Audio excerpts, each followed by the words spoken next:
জেলত বহি বহিয়ে কোনোবাই চৰকাৰ চলাব সেয়া কি সম্ভৱ? প্ৰধানমন্ত্ৰী মুখ্যমন্ত্ৰীয়ে পদবী হেৰুৱাৰ বিধেয়ক অনাৰ বিতৰ্কক লৈ ক্ষুৰধাৰ কেন্দ্ৰীয় গৃহমন্ত্ৰী অমিত শ্বাহ। অমিত শ্বাহে ক'লে এই বিধেয়কক লৈ বিৰোধী উতলিছে, কিন্তু খুদ প্ৰধানমন্ত্ৰীয়ে সোমাব খুজিছে এই বিধেয়কৰ আওতাত। অমিত শ্বাহে সদৰি কৰিলে প্ৰধানমন্ত্ৰী নৰেন্দ্ৰ মোদীয়ে নিজেই দিছিল তেওঁক এই বিধেয়কৰ আওতালৈ অনাৰ প্ৰস্তাৱ। প্ৰধানমন্ত্ৰী মোদীয়ে নিজেই কৈছিল, যদি মই জেল যাওঁ তেন্তে ময়ো হেৰুৱাম প্ৰধানমন্ত্ৰীৰ পদবী। অমিত শ্বাহে মনত পেলালে প্ৰাক্তন প্ৰধানমন্ত্ৰী ইন্দিৰা গান্ধীয়ে সংবিধানৰ 39 সংখ্যক সংশোধনীত ৰাষ্ট্ৰপতি, উপৰাষ্ট্ৰপতি, প্ৰধানমন্ত্ৰী আৰু লোকসভাৰ অধ্যক্ষৰ পদবীক আইনৰ বিচাৰৰ আওতাৰ বাহিৰত ৰাখিছিল। কিন্তু প্ৰধানমন্ত্ৰী মোদী বিৰল ব্যতিক্ৰম। অমিত শ্বাহৰ দাবী, আচলতে কাৰাগাৰতে প্ৰধানমন্ত্ৰী আৰু মুখ্যমন্ত্ৰীৰ কাৰ্যালয় পতাটো বিচাৰে বিৰোধীয়ে। ये बिल सिर्फ विपक्ष के लिए क्वेश्चन खड़ा नहीं करता, हमारे मुख्यमंत्रियों के लिए भी क्वेश्चन खड़ा करता है। किसी भी केस में हाईकोर्ट और सुप्रीम कोर्ट को जमानत देने का अधिकार है।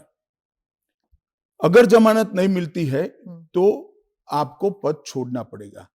मैं एएनआई के माध्यम से देश की जनता को और पूरे विपक्ष को भी पूछना चाहता हूं, क्या कोई मुख्यमंत्री, कोई प्रधानमंत्री या कोई मंत्री जेल में रहकर सरकार चला सकता है क्या?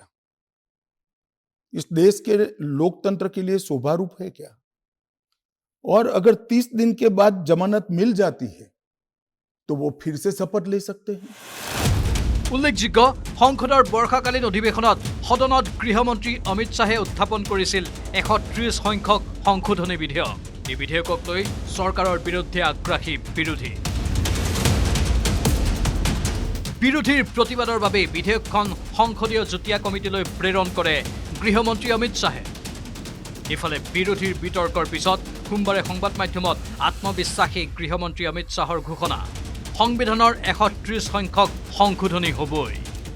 मैंने पहले ही घोषणा कर दी थी कि इस बिल को सरकार ने तय किया है कि ये जेपीसी में जाएगा, दोनों सदन का जेपीसी बनेगा, 21 सदस्य लोकसभा के होंगे, 10 सदस्य राज्यसभा के होंगे, 31 सदस्य प्रोरेटा सभी दलों से आएंगे।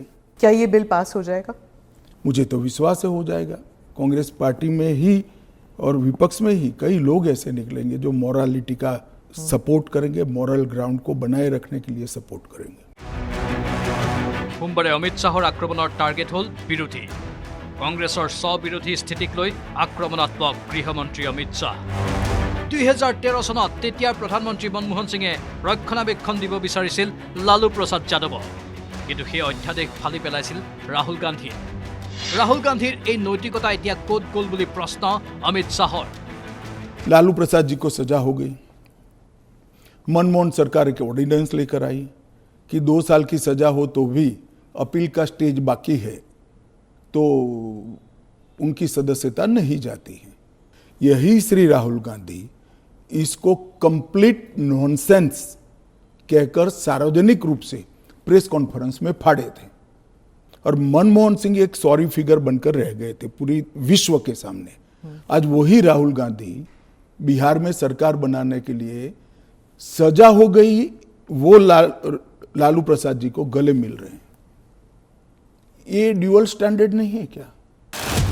গৃহমন্ত্ৰী অমিত শ্বাহৰ তীক্ষ্ণ বাক্যবাণৰ পৰা সাৰি নগ'ল কেজৰিৱাল, তামিলনাডুৰ শাসনাধীন DMKৰ মন্ত্ৰীও। आजादी से अब तक कई सारे नेता जेल में गए, कई सारे मुख्यमंत्री भी गए, मंत्री भी गए और सबने इस्तीफा देकर जेल में गए। अभी अभी एक ट्रेंड शुरू हुआ कि जेल में जाने के बाद भी इस्तीफा नहीं देना। ढेर सारे ऐसे लोग हैं जिन्होंने इस्तीफा दिया। तमिलनाडु के कुछ मंत्रियों ने नहीं दिया, दिल्ली के मंत्री और मुख्यमंत्री ने नहीं दिया, और सरकार के सचिव, डीजीपी, मुख्य सचिव इनके पास आदेश लेने के लिए जेल में जाएंगे। ये क्या हमारे लोकतंत्र को दुनिया में सम्मान दिलाएगा क्या? ইফালে ইয়াৰ মাজতে উপৰাষ্ট্ৰপতি জগদীপ ধনখৰে পদত্যাগৰ বিষয়টোৱেও দেশত ব্যাপক চৰ্চা লাভ কৰিছে। কিন্তু জগদীপ ধনখৰৰ আশ্চৰ্যকৰ পদত্যাগক লৈ প্ৰথমবাৰলৈ মুখ খুলি গৃহমন্ত্ৰী অমিত শ্বাহে ক'লে, এই প্ৰসংগৰ সৈতে উপৰাষ্ট্ৰপতিৰ পদত্যাগৰ প্ৰসংগৰ কোনো সম্পৰ্ক নাই। আনহাতে পৰৱৰ্তী উপৰাষ্ট্ৰপতি দক্ষিণ ভাৰতৰে হ'ব বুলি ঘোষণা গৃহমন্ত্ৰী অমিত শ্বাহৰ। धनखड़ साहब का इस्तीफे का पत्र स्वयं स्पष्ट है। इन्होंने अपने आरोग्य का हवाला देते हुए इस्तीफा दिया है, स्वास्थ्य का हवाला देते हुए, और उन्होंने सरकार के मंत्री, प्रधानमंत्री और सभी सदस्यों का हृदय से उनके अच्छे कार्यकाल के लिए धन्यवाद किया है। उपराष्ट्रपति का प्रत्याशी दक्षिण से आना इसलिए स्वाभाविक है क्योंकि पूर्व से राष्ट्रपति थी, पश्चिम और उत्तर से प्रधानमंत्री जी थे, तो दक्षिण से आना बड़ा स्वाभाविक है। अब आए हैं। न्यूज डेस्क, न्यूज 18, অসম নৰ্থ ইষ্ট। আপুনি বিচৰা বাতৰি পাব কেৱল নিউজ 18 এপত। নিউজ 18 এপ ডাউনলোড কৰিবলৈ স্ক্যান কৰক এই QR কোড। গুগল প্লে ষ্টৰতো পাব এই নিউজ 18 এপ।